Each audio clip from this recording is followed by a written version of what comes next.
Nah, saudara-saudara, pujian syukur ini saya naikkan karena bukan saya yang memasukkan diri saya di dalam emeritasi ini, tetapi Raja Gereja kita, yaitu Yesus Kristus, yang menghantar masuk ke dalam pintu gerbang kejayaan dan keabadian dan kehormatan dan kemuliaan untuk dapat kita nikmati sekeluarga ini, kami nikmati, dan khususnya juga GKI Pasir Koja.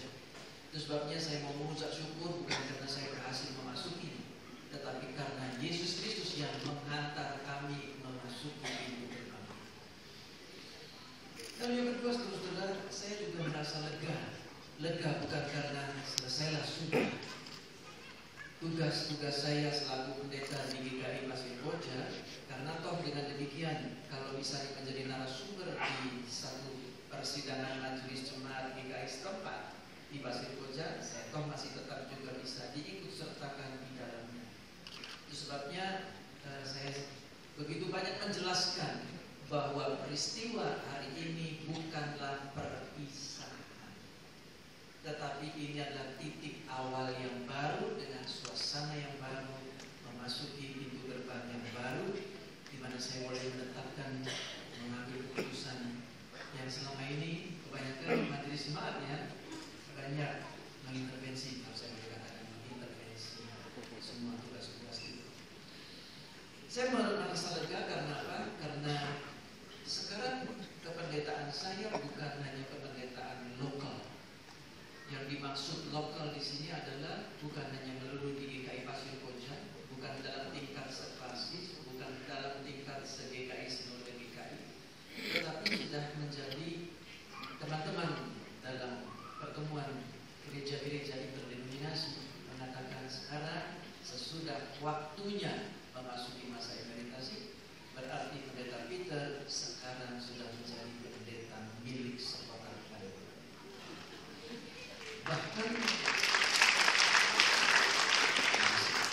Bahkan menjadi pendeta sebangsa, karena memang pada waktu kami mengadakan pertemuan di Batam, saya nanti tidak ketemu dengan Pak Kusasan, termasuk pendeta itu. Kami bertemu di sana dan merupakan satu pertemuan gereja-gereja se-Indonesia. Ada 500 utusan dari gereja-gereja seluruh Indonesia berkumpul di Batam itu, dan kami mengambil satu kesepakatan. Dan kesepakatan itu saya ambil dengan syukur atas kepercayaan yang Tuhan masih berikan kepada saya. Dan saya merasa berbangga karena saya memiliki Allah yang hidup. Tadi kalau khotbahnya agak sedikit memancing saya untuk ngomong gitu, tapi untuk Pak Adianus bilang jangan jawab sekarang, nanti jawabnya pada waktu di arah sebulan. Nah, saya merasa bangga karena apa? Karena kehadiran saya di dalam emeritasi ini atau memasuki saat-saat emeritasi ini, Allah sudah menuntun dan membukakan semua rahasia-rahasia dari sejak awal saya memasuki kependetaan sampai saat sekarang. Satu cuma pesannya, jangan kamu takut. Itu pesan.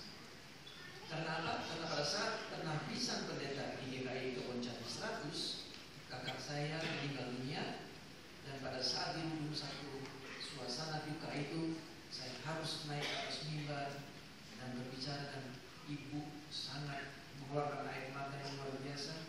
Karena pada saat itu, pada saat pelantikan bersama dengan penabisan bersama dengan pendeta Hartoto Subowo, karena itu adalah dua atau dui pendeta yang ditabiskan sekaligus pada saat itu, dan ternyata kakak saya itu juga mengalami satu dipanggil pulang, dipanggil pulang ke kehidupan, dan saya mengalami sesuatu yang tidak menyenangkan pada waktu itu, dan pergumulan yang luar biasa.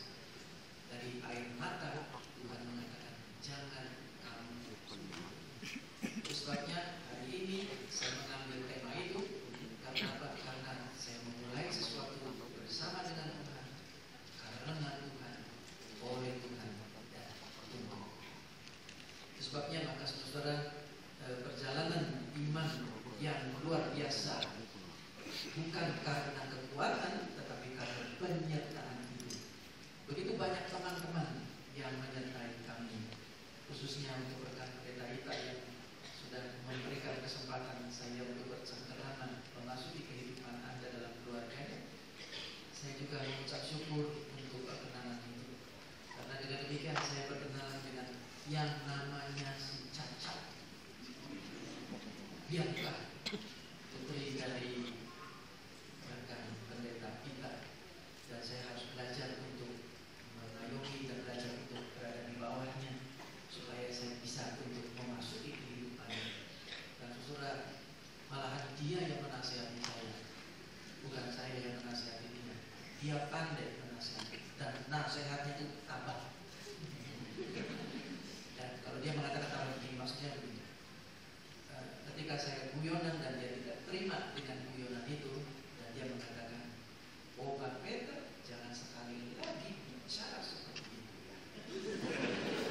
Dan saya terperangah karena baru pertama kali saya dinasihati oleh seorang anak kecil yang harus berkata. Dan saya bersyukur, sorry, saya salah.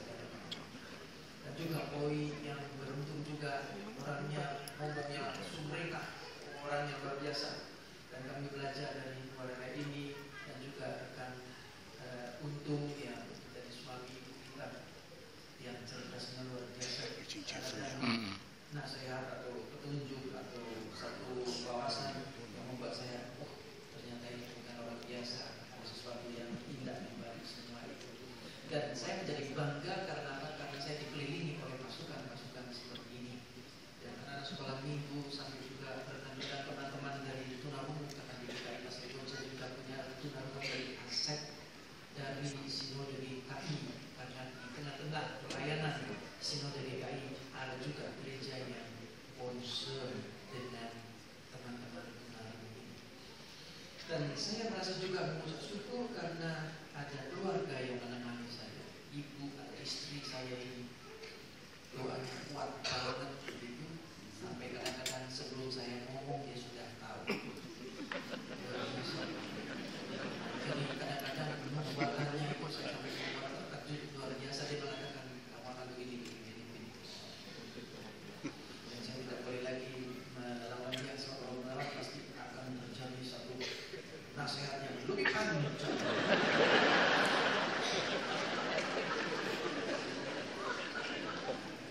Itulah perjalanan ziarah, Pak. Jadi perjalanan ziarah itu adalah bukan cuma hanya karena ungkapan-ungkapan kesaksian iman yang hebat-hebat, tapi kami belajar untuk mengasihi satu dengan yang lain dan menghargai satu dengan yang lain. Konflik, oke, itu kemanusiaan, tetapi bagaimana punya seni menyelesaikan konflik itu bersama dengan Yesus saja saya bisa. Dan itu sebabnya maka dengan iman kepada Tuhan, setiap kali ada perkara prahara di dalam rumah tangga kami, selalu saya mengikut sertakan Kristus dalam rumah tangga kami. Dan itu saya mengatakan saya berbangga punya Allah yang hidup.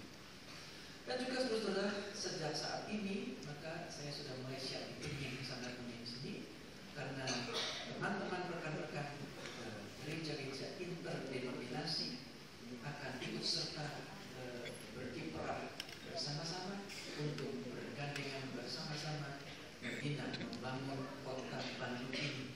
Dan kami bersyukur karena dengan mereka saya belajar untuk berdoa dengan baik, karena dengan mereka saya belajar menyanyi dengan baik. Jadi saudara, dengan bekerja bersama-sama dengan gereja-gereja antar gereja ini yang berbeda sekali, kayaknya saya rupanya cuma satu-satunya dengan DKI yang nyemplung di situ. Dan saya bersyukur karena saya nyemplung di situ, karena warna DKI memberikan satu tekanan yang begitu kuat. Teman-teman rekan-rekan pendeta begitu mengkhawatirkan saya, karena jangan-jangan saya sudah terkontaminasi dengan gereja-gereja interdenominasi. Saya terberikan, tapi berdoanya sekarang saya memberikan isi yang lebih baik. Nah, saudara-saudara, saya boleh bersyukur karena semua ini. Dan saudara-saudara adalah keluarga besar kami. Jadi walaupun kami sudah masuk dalam emeritas, kami tidak merasa tuh kekhawatiran bahwa nanti saya jadi miskin, nanti saya meminta-minta, lalu saya mengatakan bahwa saya akan kekurangan dan sebagainya. Saya berkata bahwa kalau Tuhan sudah memulai sejarah kehidupan seseorang, saya percaya Tuhan tidak akan pernah meninggalkan hamba-hambanya di permata. Sebabnya kami selalu belajar untuk berkata seperti ini, dan setiap kalimat selalu firman yang kami dengar baca di dalam firman Tuhan selalu saya nyatakan dan doa Tuhan, Engkau sudah mengatakan demikian. Saya ingin supaya kejadian itu terwujud di dalam janji. Saudara-saudara yang dikasihi dalam Yesus Kristus, saya mau mengucap syukur karena hari ini saya bersama-sama dengan sengaja teman-teman dari GKI Kebon Jati bergandengan bersama, dan itu bukan merupakan satu kebetulan, tetapi rahmat Tuhan yang membuat kami bertemu. Walaupun sudah jatuh bangun di dalam mempersiapkan segala sesuatu, tapi malam ini saya katakan saya hampir berkaca-kaca untuk menyanyikan How Great Thou Art. Luar biasa. Apalagi genderangnya yang terakhir yang memberikan tekanan yang luar biasa besarnya, itu membuat saya berkaca-kaca. Sangat luar biasa. Tuhan bekerja malam ini, sehingga malam ini pasti berbeda dan membuat saya berbeda. Satu hal yang mungkin beberapa teman-teman jarang tahu, waktu kami ada di kandungan ibu, dokter mengatakan bahwa saya sudah siap untuk dilahirkan, tetapi adik saya tidak siap untuk dilahirkan. Mengapa? Karena dia susah. Jadi kepalanya menyamping, saya ada di depan pintu, sudah siap dilahirkan. Kalau tidak, pasti dia yang lebih kuat karena dia lebih besar, tulangnya lebih besar, bobotnya lebih berat. Jadi pasti kalau rebutan, pasti dia duluan. Dan saya belakangan. Tapi ternyata dia lebih susah. Dan saya lahir duluan, baru dia. Nah, saudara, tapi secara spiritual saya mengatakan bahwa rupa-rupanya kami ini sudah dinubuatkan untuk menjadi hamba, karena bentuknya sudah seperti itu. Karena susah kan? Jadi saya ada di bawah, dia di sana. Rupanya itu sudah dinubuatkan bahwa saya akan menjadi hamba. Kami sudah menjadi hamba. Dan ternyata kok itu terjadi. Inilah yang dikatakan juga siarannya, bahwa Tuhan sudah menetapkan siapa dan apa yang akan terjadi. Terima kasih untuk kebaikan saudara-saudara, terima kasih untuk kehadiran saudara-saudara, terima kasih untuk semua doa-doa kami menjadi seperti yang sekarang ini. Itu ada berkat doa-doa dari bapak-bapak, ibu-ibu, oma-oma, senior-senior yang tiap pagi selalu mendoakan, tiap petang selalu mendoakan, sehingga kami boleh memasuki emeritasi ini dengan luar biasa. Itu sebabnya puji syukur kepada Tuhan saya naikkan, dan kami juga akan siap-siap tinggal landas untuk melakukan satu perkara-perkara yang lebih besar lagi sampai mendunia. Gereja GKI Pasir Koja berbangga karena saya nanti setelah selesai bukan berarti mundur dari tugas ini, tapi selesainya kami di dalam tugas secara administrasi dan organisasi itu berarti menjadi titik awal keberangkatan satu peristiwa-peristiwa yang akan kami alami di hari depan. Doakan kami supaya kehadiran kami sungguh-sungguh memberikan sumbangsi khususnya di lingkungan gereja Kristen di Indonesia, dan khususnya gereja-gereja yang ada di kota Bandung ini, dan umumnya juga kita melihat seluruh